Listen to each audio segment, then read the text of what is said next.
First of all, let's realize when it comes to drug classification, there's 4 basic categories to know about. And we've mentioned some of these in class in passing. So stimulants, these are drugs that always increase sympathetic activity. That's our connection that I meant to mention in one of your other videos. Stimulants always engage the sympathetic nervous system, get the heart rate pumping, right? Breathing increasing, digestion slows down, and all that stuff we talked about. Let's go over here to the blue box and see some of the examples of stimulants. They've got cocaine. So at this point, we know how cocaine works at the synapse. We've seen in other videos, right, how cocaine molecules block the reuptake of dopamine. So dopamine is bounced back into receptor sites, and the brain is tricked into thinking that a person's got a lot more dopamine than they really do. The dopamine sticks around for longer in the nucleus accumbens and gives that rewarding, euphoric feeling. Well, cocaine also stimulates the body. When a person does cocaine, they feel very awake, very alert, like they could party all night, I would imagine. Wouldn't know from personal experience, of course. But make sure you can categorize that. Understand what cocaine does at the synapse, but also that it's a stimulant drug. So is amphetamine and methamphetamines. They're stimulants. These are drugs that a person would take to feel energized and alert and awake and like they could do anything and accomplish anything. The only real difference between methamphetamines, which yes, people call meth for short, versus amphetamines is that amphetamines are naturally occurring and methamphetamines are synthetic. They're made by people. What's not shown here in this blue box are the other stimulants you need to know about, folks. Coffee and nicotine. Not illegal drugs, certainly, but addictive drugs nonetheless, abused by some people. Nicotine probably more dangerously than caffeine, but those are stimulant drugs to understand. Narcotics they have as a category here. I would rather us call these opiates. Opiates are painkillers we've learned about. They certainly relax the body, but specifically they inhibit pain. So if we go down to the purple box here, we see morphine and opium, opiates in general, heroin we've learned about, and you've got the other like prescription drugs over here that fall under this category. They call them narcotics here. I want us to think of them as opiates because they're painkillers, and they all tend to mimic endorphins, the natural neurotransmitter that takes away pain in the brain. We've learned about that. Let's go to the hallucinogens. The hallucinogens, says here, can cause confusion, sometimes anxiety or panic or paranoia, where a person might feel like, people are on to them or people are out to get them or want to get them in trouble or whatever. Loss of coordination, so we have some motor functions there. And the categorization, we see THC over here, the chemical in marijuana that makes a person high. There's MDMA, the ecstasy. Ecstasy is technically a hallucinogen and also a stimulant. Marijuana is considered a mild hallucinogen. You have LSD over here that is a much more strong hallucinogen than marijuana. But let's get something straight here. When talking about hallucinogens, the reason they're in this category is because they have an effect on a person's perception. Every hallucinogenic drug alters a person's perception in ways that other drugs do not. So when people think about marijuana, for instance, they might think that marijuana has a relaxing effect on a person. A person might calm down when they, ingest marijuana.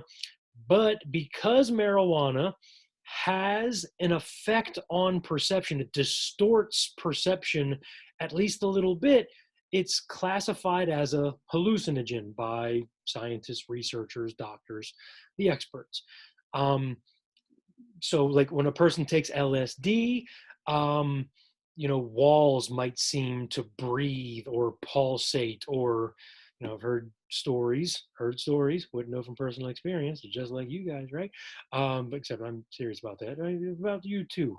I bet you just good kids, we get high on life, right, kids? You know it. Okay. But anyway, there's stories of, walls seeming to a person like they're dripping in blood, or, and that would be super scary. Or if a person looks at walls and they see pictures or posters on a wall, those pictures and posters might seem to turn. um, so generally speaking, the perception of reality is distorted, right? This person is seeing the pictures or posters on their wall, but not how they really are. Their perception is distorted. Well, marijuana is reported to have very mild effects like that, nothing as extreme as pulsating or bleeding or rotating images on walls. But when a person ingests marijuana, reportedly, they tend to experience, foods differently, tasting differently than they usually do. Colors might appear brighter or more muted than normal. When a person listens to music when high on marijuana, they might have a different auditory experience than when they hear that same music when sober. So, marijuana, not a very strong hallucinogen, but that's the category it is put under because it does distort perception. And oh, by the way, I know we've, had discussions and arguments where some people will make claims that marijuana has, no dangerous effects on a person. But here's where we need to consider that there could in fact be danger. For instance, when a person is driving under the influence of marijuana, because marijuana is a hallucinogen and it can distort perception of, the sensory input. If a person's driving and they're not perceiving the lines on the road like they normally do, or their perception of time or speed is distorted and messed with. These could certainly be things that make the conscious experience of driving altered, distorted, different than normal, and therefore um, dangerous. We need our consciousness about us as we're driving a rolling death machine. So something to keep in mind there. Depressants is the last category we have here, folks. And we've said before, depressants don't necessarily make a person sad. To depress here means that these drugs slow down bodily function. They depress central nervous system activity. In other words, now we can say depressants activate parasympathetic activities. They sedate the body. They help a person relax, maybe go to sleep. They reduce anxiety. So people who suffer from anxiety disorders are likely to be prescribed depressants in some way, shape, or form. You've got barbiturates. They are maybe pills that people call downers. Um, Alcohol, of course, is a depressant. It slows down bodily activity, relaxes muscles, makes a person feel more calm. Um, and here's something to add to our understanding with all the brain stuff we've done.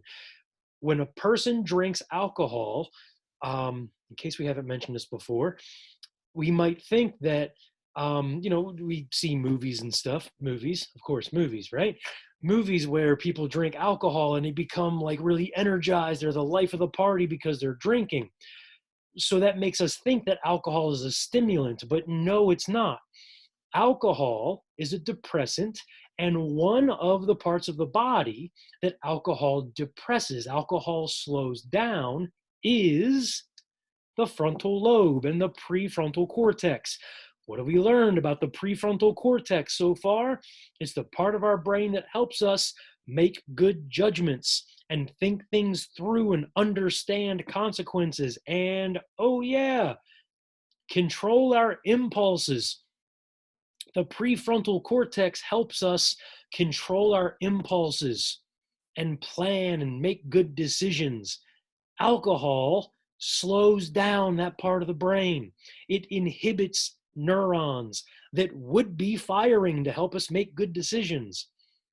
Alcohol quiets that activity, slows down that part of the brain, depresses frontal lobe activity. So a person who goes to a party and knows, hey, buddy, you go to a friend, here, take my keys. I know I'm going to get, kind of trashed tonight and I don't want to drive home later.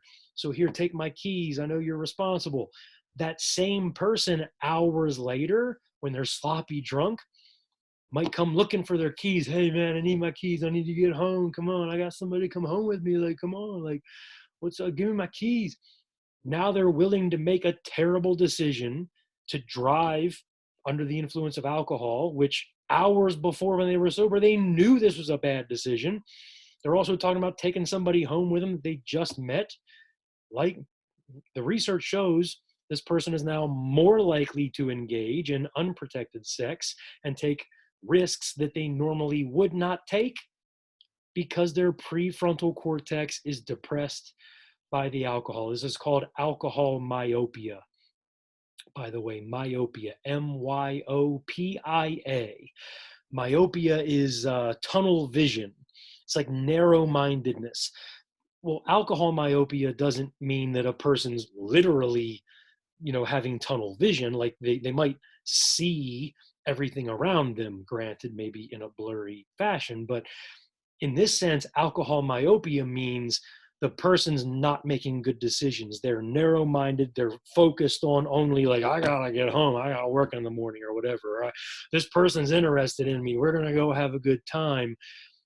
This tunnel vision is preventing a person from understanding the long-term effects of what might happen here, understanding consequences, and therefore they're making bad decisions because of the way alcohol is depressing frontal lobe activities. All right, make sure we connect all that stuff together, everybody. Questions, as always, have them ready for me. Thanks a lot. See you later.